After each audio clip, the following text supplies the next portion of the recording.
2025 is winding down, and it's been a brutal year for horror, and we need to talk about it.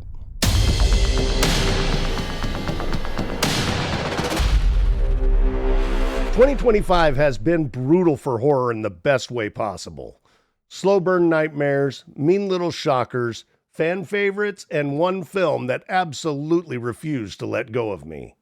This is my personal list of the 7 best horror films of 2025. Welcome aboard.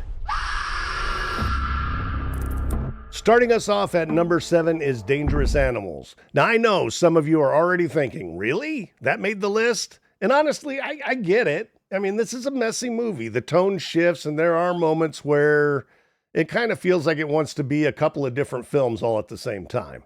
But here's why it still deserves the spot. When Dangerous Animals is working, it really works. The way it uses isolation, the sense that nature itself is just as much a part of the problem as the crazy guy that owns the boat. A couple of really nasty moments that stuck with me way more than I expected, and here's the key. It lingered. I watched it, I moved on, and then found myself replaying specific scenes in my head days later. And that's the kind of thing that'll get you onto a list like this. I almost gave this slot to Locked, but Dangerous Animals just kind of had that extra edge of primal, uncomfortable fear that just kind of put it a little bit over the top, you know?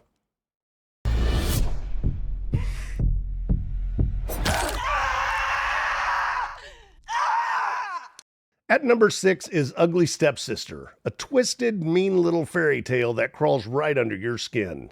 This is the kind of horror that doesn't really care if you like its characters, and it leans hard into jealousy, resentment, and the way family can be more monstrous than anything supernatural. It's uncomfortable on purpose. What puts it above Dangerous Animals is its consistency.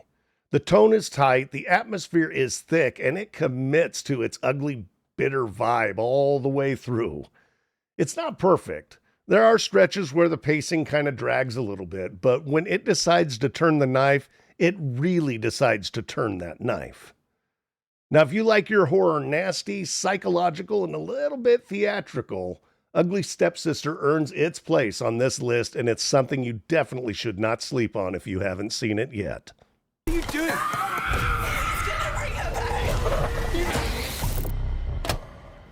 Number 5 is where some of you are going to have a fanny twist and start yelling at your screen. Now, a lot of people absolutely love this movie, and I get it. It's emotionally heavy, it's tense, and it has that what would you do kind of horror that really sticks with you. At its core, Bring Her Back is about grief being weaponized. Every scare hits harder because it's tied to someone who's already broken. The performances are strong, and the atmosphere is absolutely suffocating. And when it wants to be cruel, it does not hold back. So why is it only at number 5? Well, for me, the top 4 just hit harder on pure fear and originality. Bring Her Back is a great film, but there are moments where I kind of felt like I'd seen versions of this story before. It's executed really well, but it just didn't stick to me the way my top picks did. And that said, if this is your number 1 or number 2 of the year, I totally get it. Drop your ranking in the comments and tell me where you'd put it.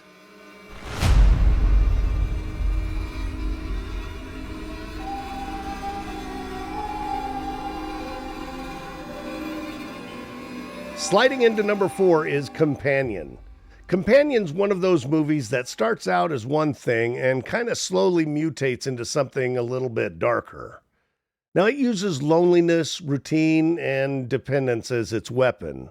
And what pushes this above Bring Her Back is the way it blends emotional horror with an actual tangible threat. It's eerie, it's sad, and it turns pretty terrifying by the end.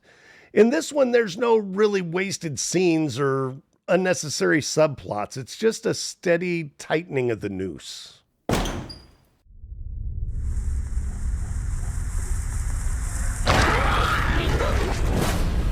All right, number 3 is 28 Years Later, and yes, I can already hear the comments. I mean, a lot of people are going to have this as their number one for the year, and some of you might even think that it's a crime to have it lower than number one. But here's where I landed with it. 28 years later absolutely delivers on intensity. The world feels broken in all the right ways, the chaos is huge, and there are sequences that are just flat out incredible. As a continuation of this universe, it's strong. But when I stack it up against my top two, here's the difference. 28 years later thrilled me. Okay, the next two haunted me. There are stretches where it leans more into action and spectacle than raw horror. And while that works for the story, it means that it didn't really stay lodged in my brain.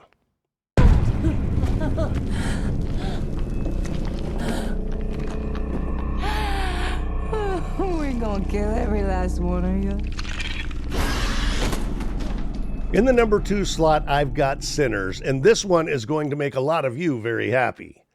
Sinners is one of those movies that feels wrong in the best way. It digs into guilt, hypocrisy, and punishment, and it does it with this relentless, suffocating intensity. Now, the further it goes, the more you realize there's no clean hands in this story. On a pure horror level, this hit me way harder than 28 Years Later did. It's smaller, it's more focused, and way more personal. But the imagery is brutal and the tension just keeps tightening. And there are moments that really genuinely feel blasphemous in a way that we don't really get that often anymore. This is a film that sat in the back of my head and made me feel a little bit uncomfortable for a day or two after I watched it. And that's why it beats 28 Years Later and lands at the number two slot. Get up, kid! Get up, youngin! Get up! Oh, but it ain't fair! It ain't fucking fair! Okay, my pick for the best horror movie of 2025 is The Long Walk. And this is where I'm going to lose some of you, because this is not the loudest movie of the year. It's not the most talked about, and it definitely didn't blow up on my channel when I covered it. But nothing in 2025 got under my skin the way The Long Walk did. This is slow, patient, and absolutely ruthless on how it builds dread. And it's less about jump scares and more about the feeling that something is fundamentally wrong and there's no way out. It's existential, it's emotional, and it's the kind of horror that makes you stare at the ceiling after the credits roll.